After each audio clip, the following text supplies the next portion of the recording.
Hi guys, welcome to another episode of my channel, Sir Dance G.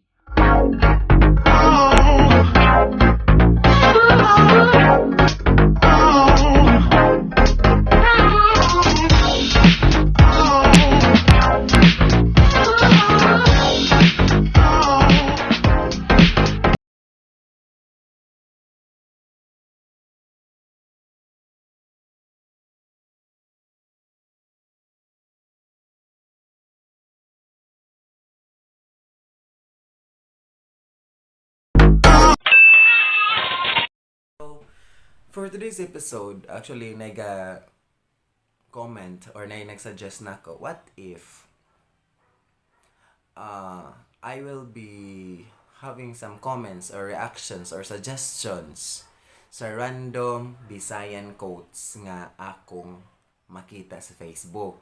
So, mo ni siya.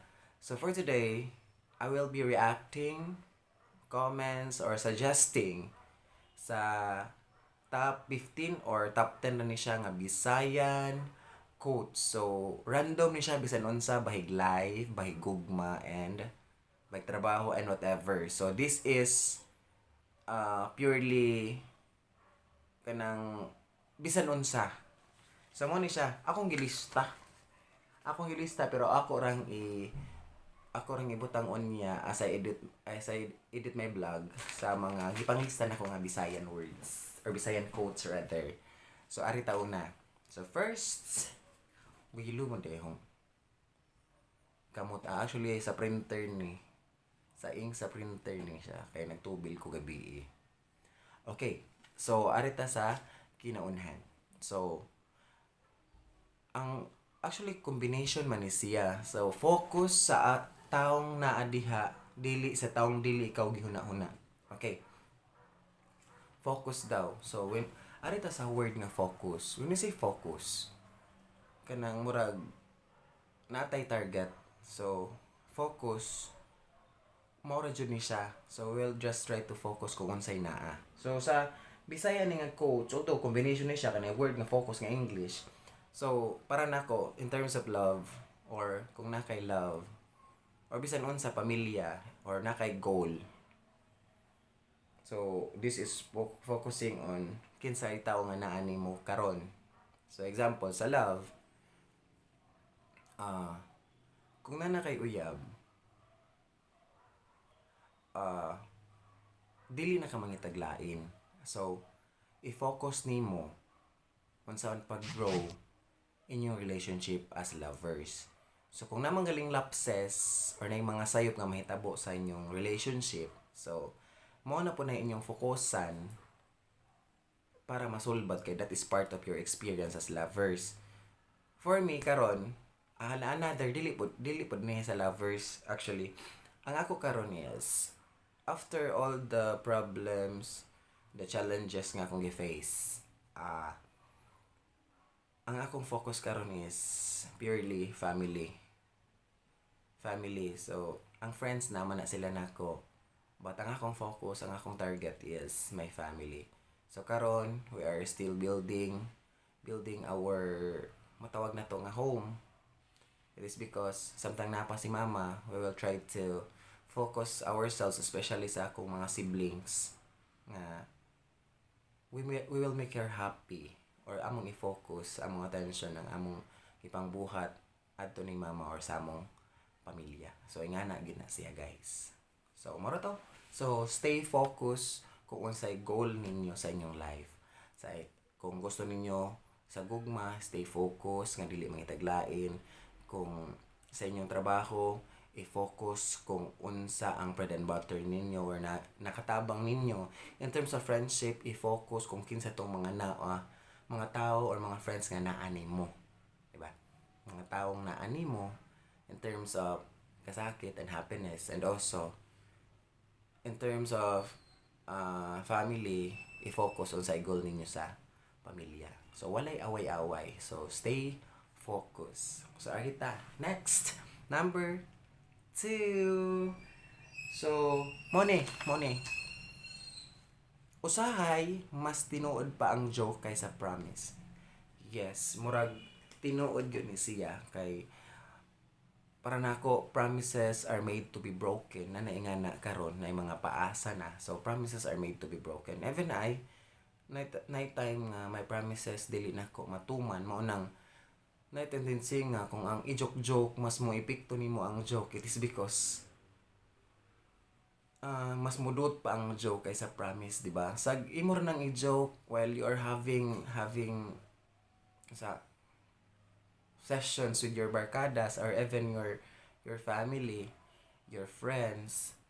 Na tendency nga nay some of your friends makabuhi og joke which is murag maigo ka. It is because ingan nilagi mas tinuod pa ang joke kaysa promise. So hopefully ato nang mahinahinayan og solve kay remember ato nang mahinahinayan og solve kay narabo po'y panultion nga jokes are half meant. So it means nga pwede tunood, pwede dili. Depende nimo unsaon pagsabot, unsaon nimo pag-interpret sa iyang joke or sa iyang sulti. So ingana na guys. So ang jokes pwede tinuod, pwede dili. Naara na nimo unsaon nimo pagsabot. And hopefully kanang pong joke buhian nimo sa sakto nga lugar. Kay narabay uban na wala kay bawo nga naigo na day sila, di ba? So ingana lang kanang best better nga para nako tinud-on ko kaysa tagaan kog joke, di ba? Joke nga paigo-igo, padungog-dungog. Kasabot ay pug ka sa iyang gipanghatag or gisulti nga joke, di ba? So ingana na siya, guys. Number 3. Number 3. Kung dili nimo siya ihatag nako, ihatag na lang ko niya. So mao ni sa mga kuan ni siya, sa mga looking for partners. Actually ni browse ko sa Facebook, naiga-post ani nagkatawa lang ko. Okay. Matud pa napad jud bata aga pray bagay nga naga-pray. Nya. Ang mga words is kung dili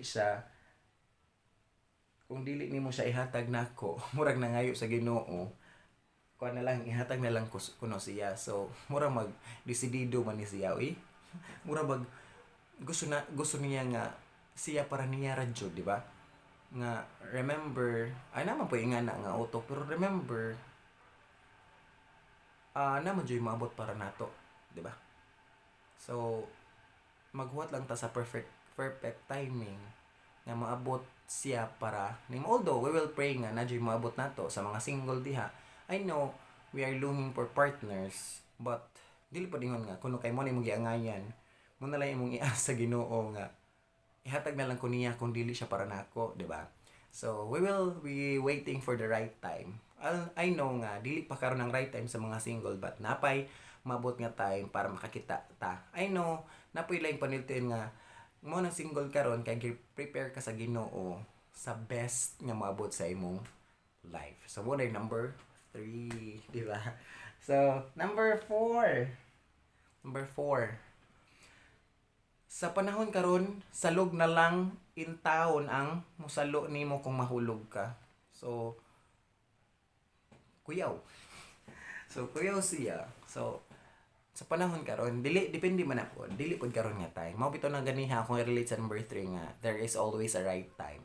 Sa ka nga single ka karon, murag maibog ka, tao raman gihapon ta, maibog ta sa mga tao nga naay uyab or naay kauban-uban, naay holding hands, di ba? Or even kanang tao nga halos wala na sa family or wala na family, wala na mga friends. So mo na yung hunahon halos sawog na lang kuno mo sawog niya kung mahulog siya. So at least napay sawog mo sawog nimo kaysa buslot siya mo diretso ka sa ubos. Mayon na lang kagyuta na lang poy mo sawog nako. Di ba? So ingana lang guys. So in connection to my number 3, huwata ang time para nimo, para dili na salog mo sawog nimo. Pero sa gunsaon matingali, joke, this is just joke. Sa gunsaon matingali sa na nakayuyab niya sa magtapad mo or minyo na ka or whatever. Naman dyan tayo nga mahog ka, di ba? Literal, mahog ka. So, na-dyan tendency nga sahog na dyan mo. Sahog po mo. Kaya natog mo po ng partner. So, pasalamat na lang kaya naisahog. Yeah. Kung atong ikuan po, magulat lang punta sa sakto nga oras. Di ba? That is number 4. Buling-buling ko eh. Okay. Haritas number 5. Dear Karma, palihog patilawa tong tao nga nagpaasa og unsa ka kalami. Please, so nihangyo na gyud siya murag lawom na gyud iyang hugot kay murag dako ng problema sa iyang kagalingon mo nang nanawag na siya ni karma. I know there is always karma para nato. Na ingana jud na siya kay mutawag na lang tag karma, it is because murag nanatay dakong kapungot sa tao. Yeah, I think mutawag po kag karma kay murag matawag din mo siya kay naka-experience po ng nakarma ka. Diba? So, murag paus-paus lang siya. So, ayaw po taon, karma gyud. So, kanang na lang, ato na lang pasayloon ang tao, mahilom sa tanang mga problema, atong sulti sa Ginoo kung unsa atong problema. Nga na lang, kay anywhere na may Ginoo, bisag asa ka nga lugar, pwede ka makasulti niya sa hilom. Ayaw lang panawag ni karma. Kay karma is not good. Kay murag imong libak ang usa ka tawo. Diba? Although, maabot yung nga time ng karma sa tong life. Hopefully dili. Diba? So, mo na itong buhaton. I-pray na lang nato. And then, life must go on. Ayaw lang na i-pray nga. Ang karma may maabot niya. Kay, basi mo balik na po na nimo. Diba? So, nga na siya. Wrong. Very, very wrong. Next. Pilan to? 1, 2, 3, 4, 5. So, 6. Mo ni siya. Di man kinahanglan nga gwapo. Ang importante seryoso. Yes. Dagan dyan ko'y makitaan ng mga posts. Mga millennials. And even mga tiguang or mga bata pa. Nga, ang mga posts is example na para rin mga girls ang kakuan kong mga post. Angay raman mo reply girls kung gwapo ang mo text niya, di ba? Or kung nay mo chat nya gwapo replyan dayon nya. Ining mo chat tanaw ng profile pic kung maot scene mode. So dili nga na ron. So kani siya hopefully murag kaning nagpost ani murag na feel niya nga mas importante ang seryoso kaysa gwapo. Unsaon man ang naong kung yaga-yagaan ra ka, di ba? Guys, although daghan man gigamit ang naong para maka-benefit pero mas better nga seryoso ang tao, love ka sa tao. So nga na siya guys. So kinahanglan pero mas lamig og seryoso niya gwapo, di ba? Sus Ginoo ko. Imo na jud tanan. Kay na seryoso pa imong uyab, gwapo pag yun, sana all. So ingana na lang gyud. So ang point lang karon, kung walay laing choice, hindi man laing choice, naman joy tao nga moabot para nimo, pero ikaw na maghuna-huna. Kung ikaw na maghuna-huna, then ikaw na pa mo study kung unsa siya, di ba? Kay remember niabot ni siya kay makahatag og impact sa imong life. Depende ko gwapo ba na or seryoso. Pero para nako mas better nga seryoso. Maot manggod po ko. Mas better nga seryoso kaysa gwapo. Pero better good kung naka ng duha. Ikaw na.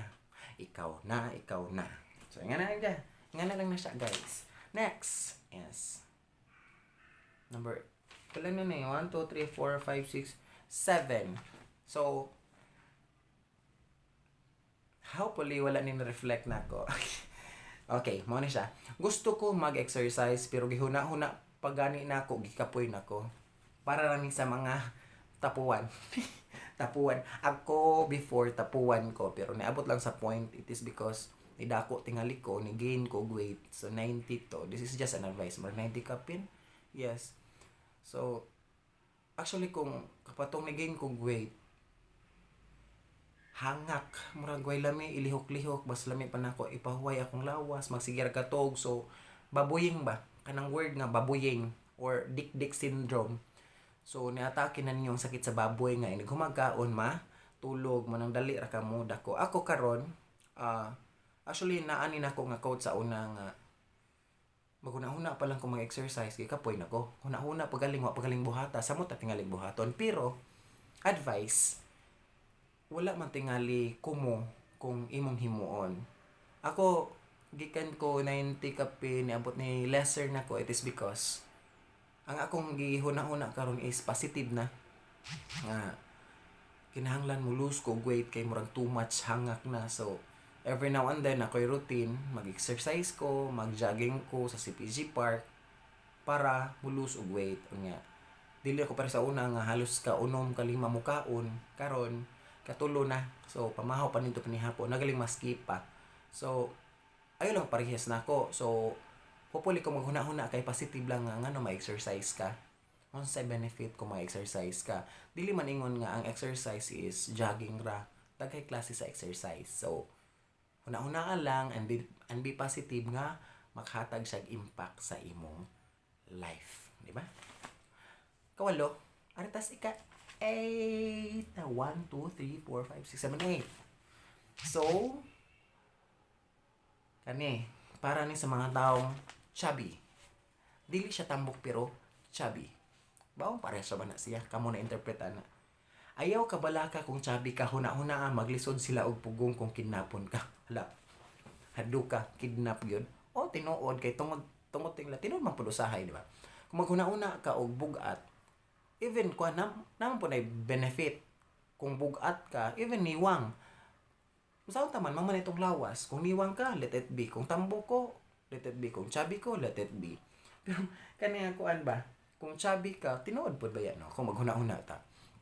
Kanang, maghuna-huna ta nga, hala, may point po. Tinuod, kay, saan man na, nga, kuan man guys, kanang, tambok, lisod yun, o usaray, sa kung saan pa nimo, sa ginapon ka, bugat, mag-isod kag sako, bugat, tinuod, diba? So, ang dali na tinapon ng niwang. So, wala mo kuningon yung mga niwang pagbatambok. Kanin dyan, murag, lahi po diyang nasod sa yung huna-huna. Kaya basig chubby siya. So, obviously, iyang positive yung kagaling. Kaya basig na negative na siya. Kaya kalingaw na siya yung chubby niya. At least, nakakita siya way. So, nagamit siya quotes para i-present yung life nga. Tapos niya kagalingon nga, oy, sa chubby ko, nagyapon kang benefit sa mansaon pa, di ba? Nga naman ha. So, aritas ikasiyam. So, para nis mga uyab. O, mga ni ang ikasiyam. Kung makahuna-huna ka nga buwagan ko, huna-huna alang ayaw buhata ha. O, tinuod. Diba? Actually, ang usa ka, matod pa, mo pa niyang pagtuo. Mahimo siyang sala. Kung nasa imong pulong, imong gibuhat. Ay, nasa imong huna-huna, sa imong pulong, o sa imong gibuhat. So, muna sala. So, kani karon example, maura man tingali po ni guys. Or sa mga lovers diha, I don't know kung mo-agree ba mo in terms of uyab nga kung kamo nagka-uyab sa text ra po mo uyab. Kay sa text pa man mo gisugot. So, kung nga na ang mahitabo, hopefully, magka-uyab mo personal. Kay mo dyan ay tinuod. So, kung naka-text mo, i-meet siya para personal, makasulti po siya kung unsa kaniya ka-love. Pero karon kani, this is all about binuhatan or kanang buhaton nga magbuwag. So, kung huna-huna jud nimo nga mubuwag sa usa ka tawo, huna-huna asad kung nakahatag ba pud siya impact sa imong kaugalingon. Nga niabot ba sa point nga happy ka during sa inyong relationship sa wa pa ka huna-huna. Mao pud huna-huna nga before nimo buhaton nga mubuwag ka. Huna-huna alang ayaw hata. So, huna-huna pod nga kato mo negative naman to kay murag gusto na kang mubuwag pero remember sa unsa ka negative ang imong huna-huna ra na siya pwede pa na mausob kay wa pa na nimo hata then huna-huna pod nga before nimo siya buwagan